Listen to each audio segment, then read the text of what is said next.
బాబు బారసాలలో అర్జున్ ప్రసాద్ పంతులు గారితో ఇలా అంటుంటారు. పంతులు గారు, బాబు జాతకం చూసి బాబుకి ఏ పేరు పెడితే బాగుంటుందో చెప్పండి అని అడుగుతూ ఉండగా, జాతకం చూసి లెక్కలు వేసిన పంతులు గారు ఇలా అంటూ ఉంటారు.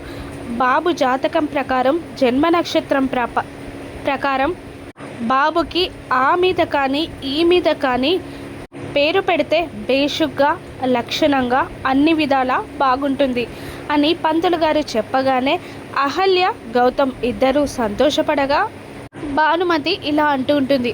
అనిరుద్ అని అంటూ ఉండగా గౌతమ్, ఉసై ముసలి, ఆ మీద ఆలోచిస్తున్నావేంటి?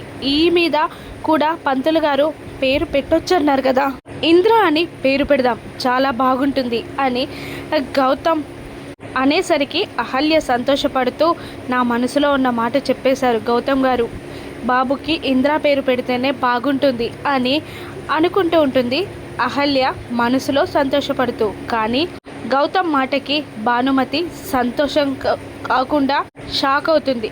సుభద్ర, అర్జున్ ప్రసాద్ కూడా గౌతమ్ మాటలకి సంతోషపడగా, అవును ఆ పేరే బాగుంటుంది అన్న సుభద్ర మాటకి, ఏంటే నా పిన్న కూడా బాగుంటుంది, ఏ పేరునైతే నేను ఇంట్లో పిలవకూడదు అనుకున్నానో, ఇంట్లో ఆ పేరు కూడా వినబడకూడదు అనుకున్నానో, ఎవరినైతే నేను ఇంట్లో నుండి గెంటేశానో వాడి పేరుని నా మునిమనవడికి పెట్టను. ఆ పేరు ఇంట్లో కూడా వినబడడానికి వీల్లేదు. అసలు వాడి వాడి పేరు కూడా ఇంట్లో వినబడడానికి నేను ఒప్పుకోను అని గట్టిగా అరుస్తూ ఉంటుంది భానుమతి. ఆ అరుపులకి కోపంగా చూస్తాడు గౌతమ్. బాధపడుతూ ఉంటుంది అహల్య.